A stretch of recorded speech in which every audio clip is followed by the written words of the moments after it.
Captain Michael Rodriguez had been flying missions over the Pacific for 18 months when everything changed on that gray November morning in 1943. The radio crackled with urgent communications from Base Command as his P-51 Mustang Squadron patrolled the contested waters near the Solomon Islands. Intelligence reports had been flooding in about enemy reconnaissance flights, and tensions were running high after last week's surprise attack on their forward air base. All Falcon units, this is Control Tower. We have an unidentified aircraft approaching from the northeast, bearing 270. Preliminary identification suggests enemy reconnaissance. You are cleared to engage and destroy on sight.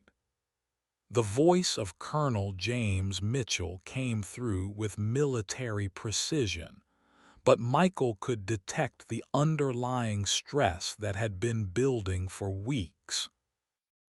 Michael's wingman, Lieutenant Danny Thompson, was already adjusting his heading when they spotted the lone aircraft cutting through the morning clouds. From this distance, it looked like a standard Japanese reconnaissance plane, the type they'd been encountering more frequently as the war intensified. The standing orders were clear. Any unidentified aircraft in this sector was to be considered hostile and eliminated before it could report back to enemy forces. Falcon Leader, I have visual contact.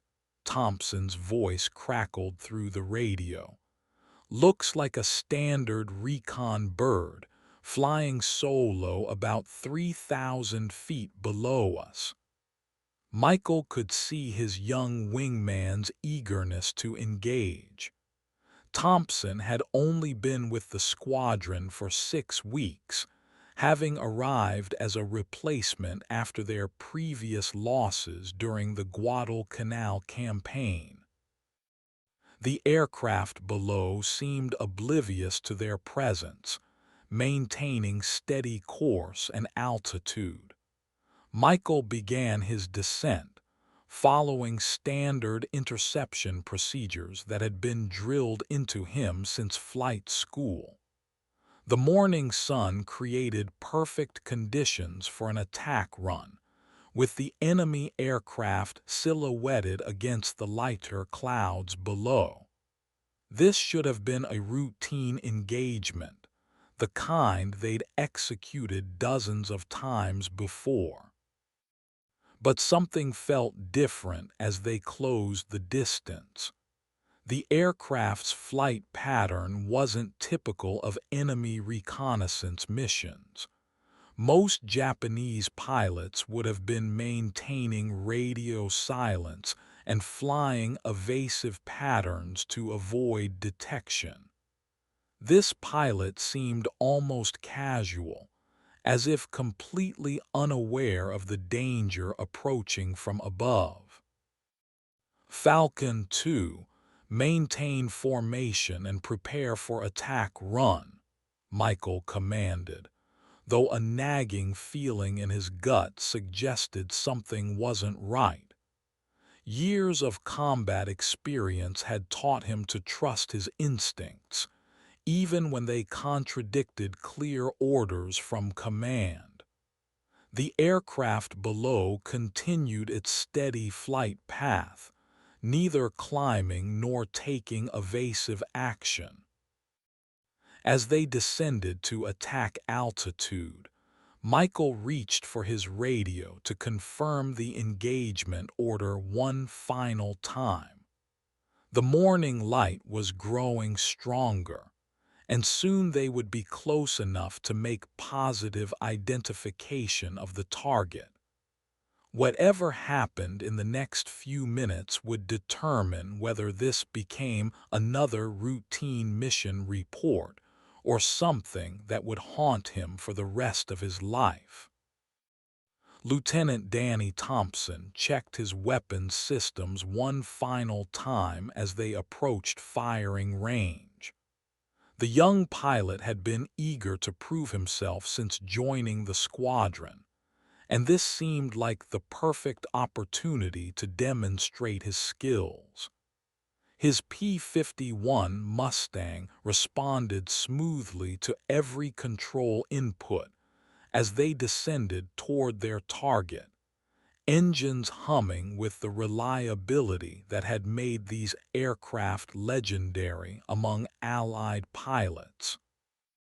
Falcon leader, target is at optimal range in 30 seconds, Thompson reported, his voice steady despite the adrenaline coursing through his system.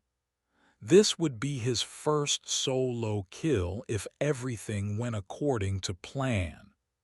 The aircraft below continued its oblivious flight path, apparently unaware of the two fighters closing in from above. Michael maintained his descent but found himself studying the target aircraft more carefully as they drew closer.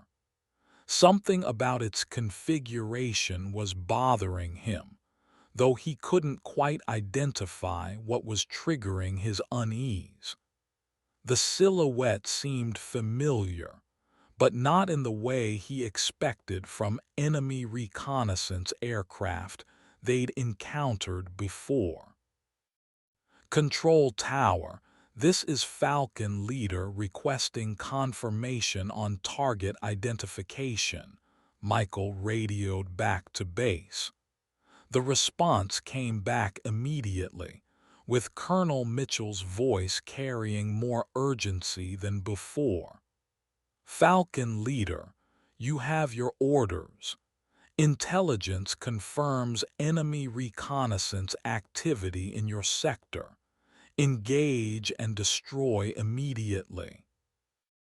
The colonel's insistence should have been reassuring, but Michael's combat experience had taught him to trust his instincts even when they contradicted direct orders. Too many good pilots had died following orders that didn't account for rapidly changing battlefield conditions. The aircraft below was now close enough for detailed observation, and something was definitely wrong with this picture. Thompson's voice came through the radio again, this time with barely contained excitement. Falcon leader, I have a perfect attack angle, requesting permission to engage. The young pilot had maneuvered his aircraft into ideal position for a diving attack, and his eagerness was evident in every word. Hold position, Falcon 2. Something doesn't feel right about this, Michael responded, though he knew his wingman would be frustrated by the delay. Standard procedure called for immediate engagement once they reached optimal firing position, but years of combat had taught him that standard procedures didn't always account for unusual circumstances. The target aircraft was now close enough for Michael to make out specific details of its construction and markings. What he saw made his blood run cold. The aircraft wasn't configured like any Japanese reconnaissance plane he'd encountered.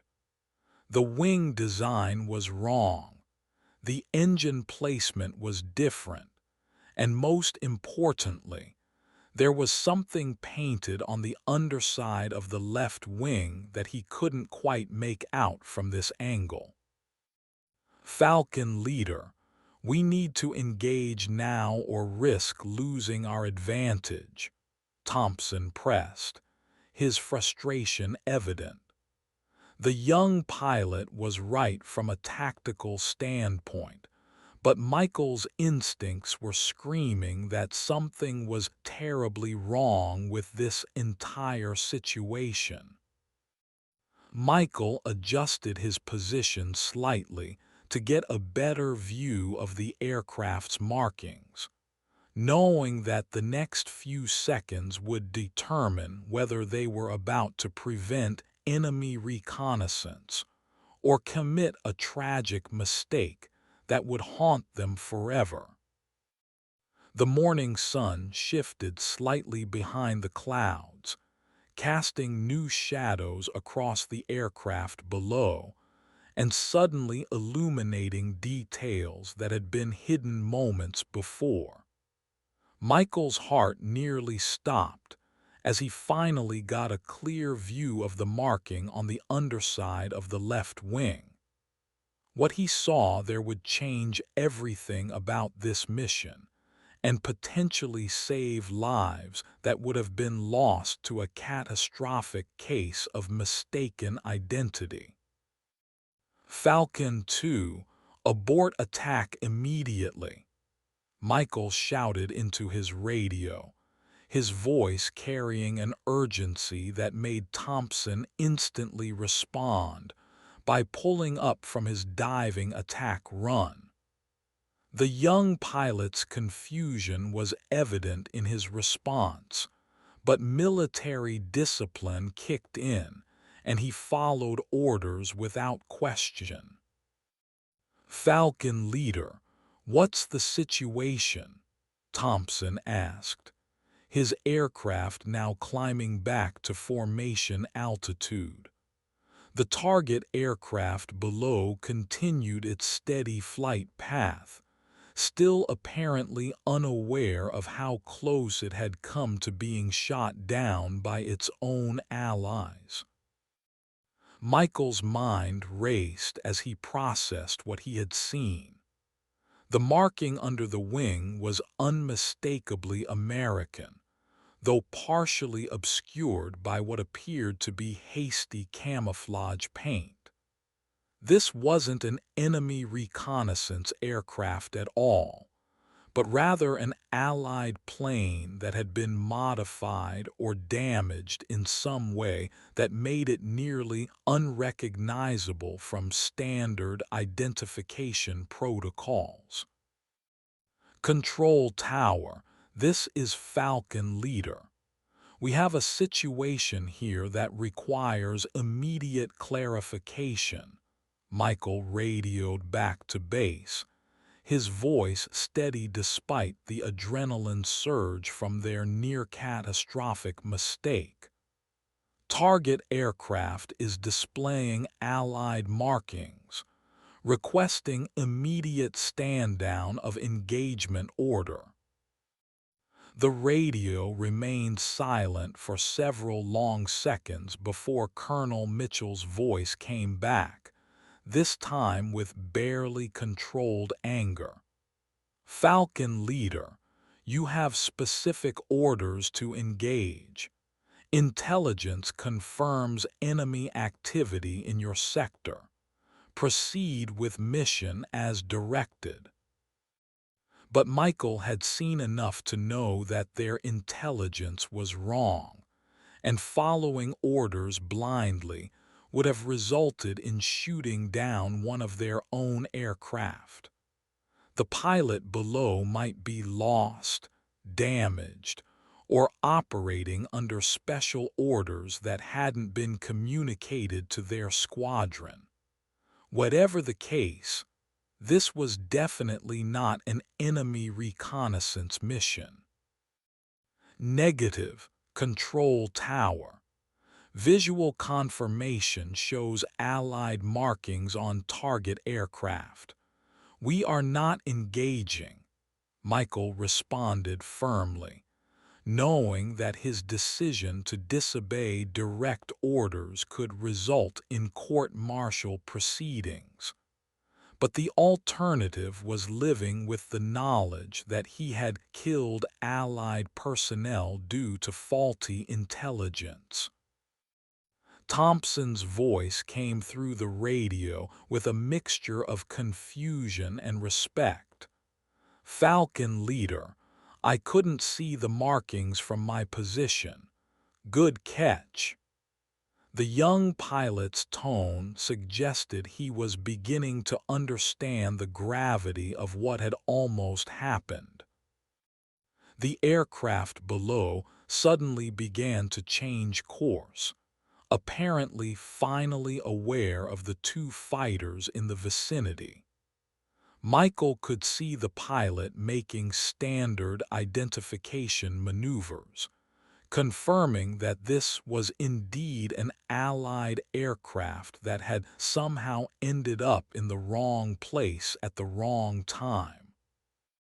Captain Rodriguez knew that the real challenge was just beginning. He would have to explain to his superiors why he had disobeyed direct orders, and more importantly, he would need to determine how their intelligence network had so completely failed to identify a friendly aircraft. The implications went far beyond this single incident, suggesting serious problems with their reconnaissance and communication systems that could lead to more friendly fire incidents if not addressed immediately. Falcon 2, maintain formation and escort the aircraft back to base, Michael commanded, settling in for what was sure to be a very long and difficult debriefing. The morning that had started as a routine patrol had become something much more significant, and the consequences would ripple through their entire command structure. As they established escort formation around the mysterious aircraft, Michael could see that it was indeed an American plane, though heavily modified and showing signs of recent combat damage. The pilot below began making standard communication attempts, and slowly the full story of what had happened began to emerge through a series of radio transmissions that would shock everyone involved. The aircraft they had nearly shot down was piloted by Major Sarah Williams, a test pilot who had been conducting classified reconnaissance missions deep behind enemy lines. Her plane had been modified with experimental equipment and camouflage that made it nearly unrecognizable to standard identification protocols. She had been returning from a critical intelligence gathering mission when mechanical problems forced her to deviate from her planned route. Unknown escort aircraft. This is Major Williams with classified cargo returning from Operation Nightingale, came the transmission from the aircraft below. I was forced off course by engine trouble and have been trying to reach friendly territory for the past 6 hours. Michael felt his stomach drop as he realized how close they had come to destroying not only a fellow American pilot, but also potentially critical intelligence that could affect the entire war effort. The ramifications of such a mistake would have been catastrophic, not just for his career, but for the broader strategic situation in the Pacific Theater. Major Williams, this is Captain Rodriguez. We were given orders to shoot you down as enemy reconnaissance. Thank God we spotted your markings in time, Michael responded, his voice betraying the stress of the situation. We're escorting you back to base, but I need to warn you that there's going to be a lot of questions about how this happened. Thompson's voice came through the radio with barely contained amazement. "Falcon Leader, do you realize we almost started an international incident if we had shot down a classified mission?" The young pilot's voice trailed off as the implications sank in. The flight back to base was tense, with radio communications between the escort fighters and base command growing increasingly heated as the full scope of the intelligence failure became apparent. Colonel Mitchell's initial anger at Michael's disobedience of orders quickly transformed into concern about the systemic problems that had led to the near-catastrophic mistake. Major Williams provided additional details about her mission during the flight back, revealing that she had been conducting experimental surveillance of enemy positions using new photographic equipment. The intelligence she had gathered could potentially change Allied strategy for the next phase of the Pacific campaign, making the near loss of her aircraft and cargo even more significant. "Base Control, this is Major Williams. I need immediate secure communications with Pacific Command upon landing. The intelligence I'm carrying is time-sensitive and could affect operations planned for next week," she transmitted as they approached their home airfield.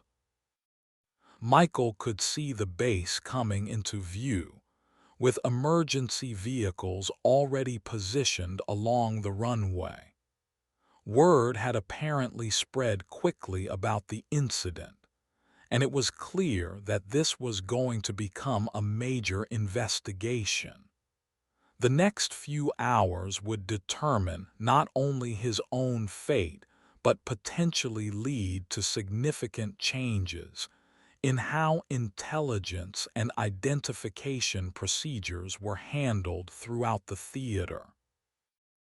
As they prepared for landing, Michael reflected on how a single moment of following his instincts rather than blindly obeying orders had prevented what could have been one of the most tragic friendly fire incidents of the war.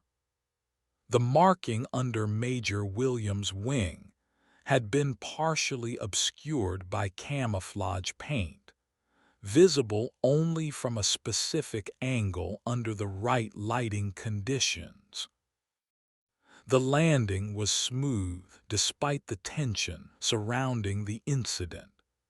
Major Williams' aircraft showed obvious signs of combat damage and mechanical problems, confirming her story about being forced off course by engine trouble. As they taxied toward the debriefing area, Michael could see senior officers from multiple commands waiting for their arrival. Colonel Mitchell was among the first to approach as they shut down their engines. His expression was grim, but Michael could see that the colonel's anger had been replaced by concern about the broader implications of what had nearly happened. "Captain Rodriguez, I need to speak with you immediately. This incident has already reached Pacific Command, and there are going to be serious questions about our intelligence and identification procedures." Major Williams emerged from her aircraft carrying a sealed case of photographic intelligence, her face showing the strain of her extended mission behind enemy lines. She walked directly to the waiting intelligence officers, but not before stopping to speak with Michael and Thompson. "Captain Rodriguez, Lieutenant Thompson, I want to thank you for not following your orders blindly. If you had shot me down, not only would you have killed a fellow American, but you would have destroyed intelligence that could save thousands of Allied lives in upcoming operations, she said, her voice carrying the weight of someone who had seen too much combat. The debriefing that followed was intense and lasted for several hours. Michael found himself explaining his decision to disobey direct orders to a panel of senior officers, including representatives from Pacific Command, who had flown in specifically to investigate the incident. The questioning was thorough but not hostile, as everyone involved recognized that a catastrophic mistake had been narrowly avoided. Captain Rodriguez, your decision to trust your instincts over direct orders was technically insubordination, but it prevented what could have been a disaster, stated General Patrick Hayes, the senior investigating officer. However, we need to understand exactly what you saw and when you saw it, because this incident has revealed serious flaws in our intelligence and identification systems. The investigation revealed that Major Williams' modified aircraft had not been properly entered into the identification database, and her mission route changes due to mechanical problems had not been communicated to patrol squadrons. These oversights had created a perfect storm of circumstances that nearly led to a tragic friendly fire incident. Lieutenant Thompson's testimony confirmed Michael's account of the incident, and both pilots were ultimately commended for their professionalism in handling an extremely difficult situation. The young pilot had shown remarkable discipline in following Michael's abort order, despite his eagerness to engage what appeared to be an enemy target. The intelligence that Major Williams had gathered during her mission proved to be invaluable, providing detailed information about enemy positions and movements that would be used to plan successful operations over the following weeks. The near loss of this intelligence, due to miscommunication and faulty identification procedures, led to significant changes in how classified missions were coordinated with regular patrol activities. In the weeks that followed, new procedures were implemented to prevent similar incidents.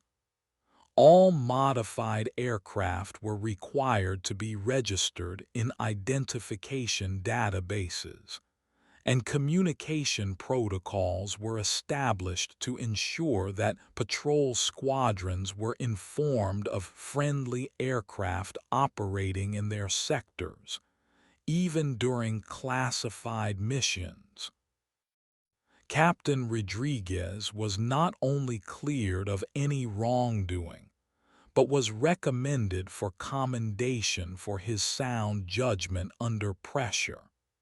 His decision to trust his combat experience over direct orders had prevented a tragedy that could have had far-reaching consequences for the war effort. The incident became a case study in military academies for years afterward, illustrating the importance of thorough identification procedures and the value of experienced officers who know when to question orders that don't align with observed conditions. Michael's split-second decision to look more carefully at the aircraft's markings had saved lives and prevented a disaster that would have haunted everyone involved. Lieutenant Thompson used the experience as a learning opportunity, developing into one of the squadron's most reliable pilots. He would later credit the incident with teaching him the importance of thorough target identification and the value of following experienced leaders who had developed sound judgment through years of combat experience. Major Williams continued her classified reconnaissance missions, but with improved communication protocols that ensured patrol squadrons were aware of friendly aircraft in their sectors.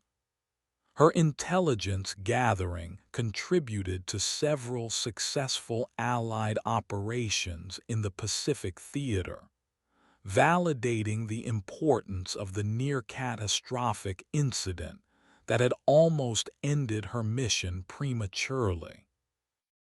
The story of the aircraft that was almost shot down due to partially obscured markings became legendary within the squadron, serving as a constant reminder of the importance of proper identification procedures and the value of experienced judgment in combat situations.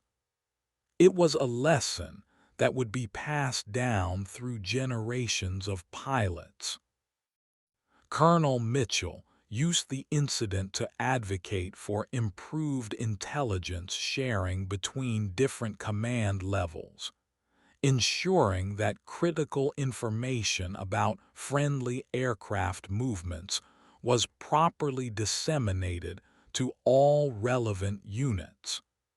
His efforts led to systematic improvements in communication protocols throughout the Pacific Theater. The investigation also revealed that similar near misses had occurred elsewhere in the theater, suggesting that the problems were more widespread than initially realized. This led to a comprehensive review of identification and communication procedures across all Allied air operations in the Pacific, potentially preventing numerous other friendly fire incidents. General Hayes incorporated the lessons learned from the incident into training programs for new pilots, emphasizing the importance of thorough target identification and the value of experienced judgment in ambiguous situations. The case became a standard part of fighter pilot training curricula. As the war progressed, the improved identification and communication procedures that resulted from the incident proved their worth repeatedly. Several potential friendly fire incidents were avoided because pilots had been trained to look for partially obscured markings and to question orders when visual identification didn't match intelligence reports. The bond between Michael and Thompson was strengthened by their shared experience, and they continued to fly together for the remainder of the war.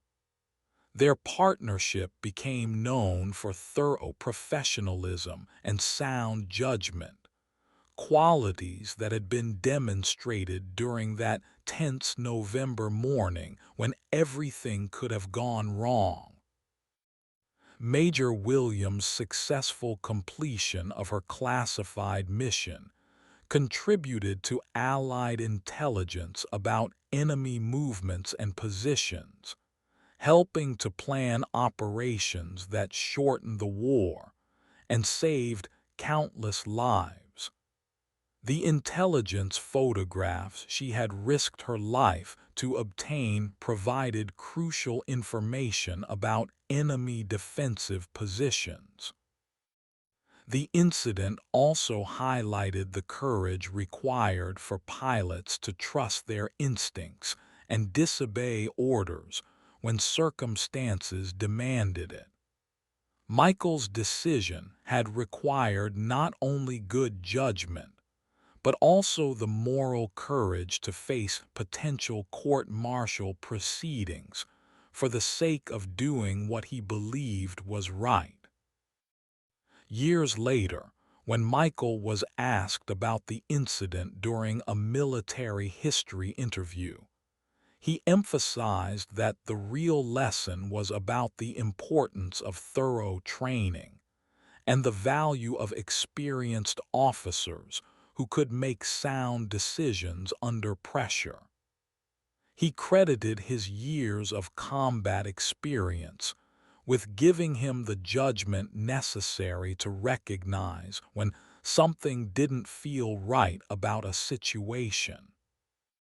The story became part of Squadron folklore, told to new pilots as an example of how critical situations could develop rapidly, and how important it was to maintain situational awareness even when following direct orders.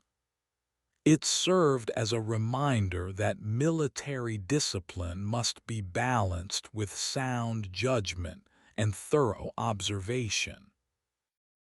Lieutenant Thompson eventually became a squadron leader himself, carrying forward the lessons learned from that November morning. He would tell his own pilots about the importance of questioning orders when visual evidence contradicted intelligence reports, and about the value of following experienced leaders who had developed sound judgment through years of combat. The incident occurred during a critical phase of the Pacific Campaign, when Allied forces were pushing closer to Japanese home islands, and the stakes of every mission were incredibly high. The intelligence that Major Williams was carrying would prove crucial for planning operations that brought the war closer to its eventual conclusion. The partially obscured markings that had nearly led to disaster were the result of hasty camouflage work done during Major Williams' mission behind enemy lines. She had been forced to make emergency modifications to her aircraft to avoid detection, which had inadvertently made her plane nearly unrecognizable to friendly forces. The morning sun that had finally illuminated the crucial markings was itself a reminder of how many factors could influence split-second decisions in combat situations. Different lighting conditions, weather, or approach angles could have made the identification impossible, potentially leading to the tragedy that was narrowly avoided. Captain Rodriguez's radio call to abort the attack had come with only seconds to spare before weapons would have been fired. The timing was so close that it became part of the legend, illustrating how narrow the margin between success and disaster could be in combat situations. The investigation revealed that intelligence failures had contributed to the near miss, but also that the existing identification procedures were inadequate for dealing with modified aircraft operating under classified orders. This led to comprehensive reforms in how such missions were coordinated with regular patrol activities. The case file from the incident became required reading for intelligence officers, illustrating how communication failures could lead to friendly fire incidents, and emphasizing the importance of thorough coordination between different command levels and operational units.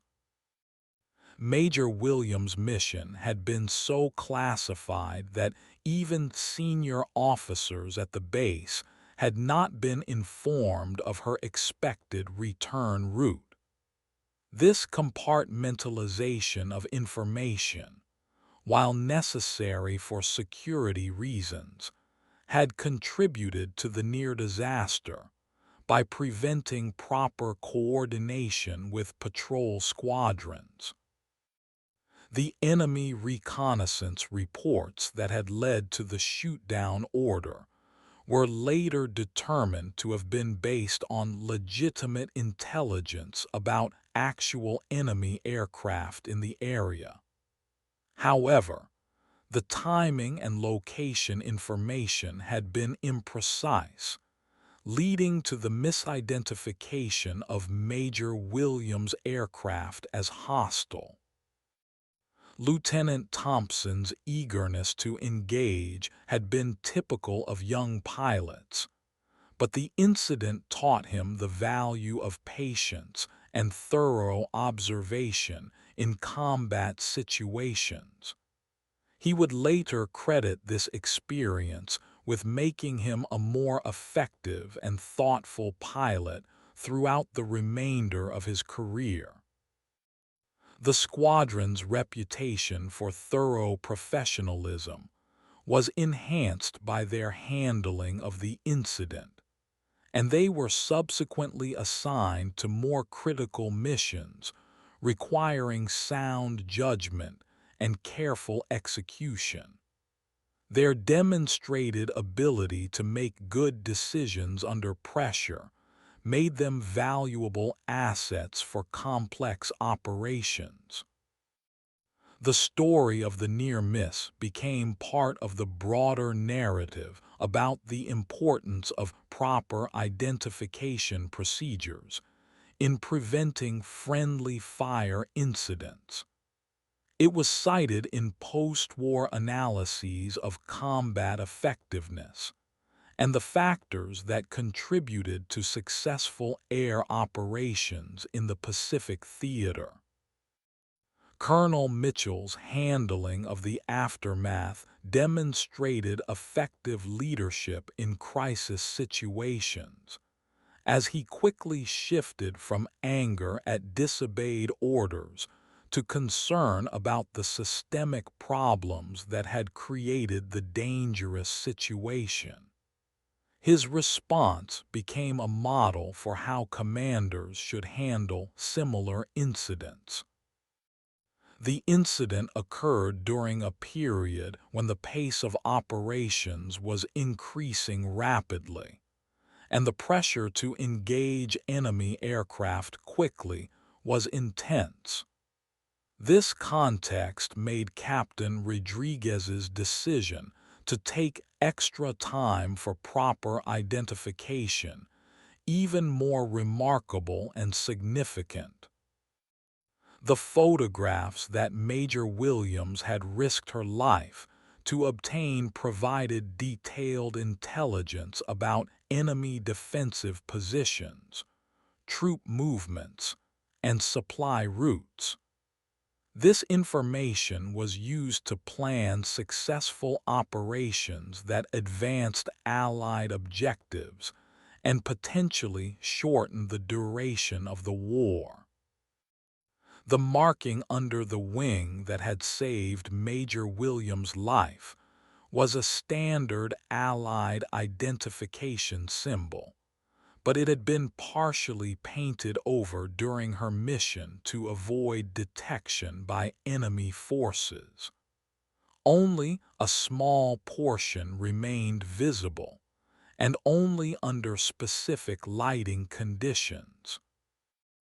The radio communications during the incident, were recorded and later used in training programs to illustrate how quickly situations could develop and how important clear communication was in preventing misunderstandings that could lead to tragic mistakes.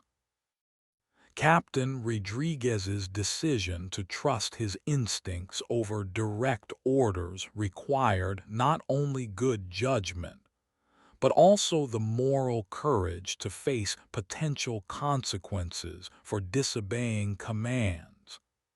This aspect of the incident became part of discussions about military ethics and the responsibilities of officers in ambiguous situations.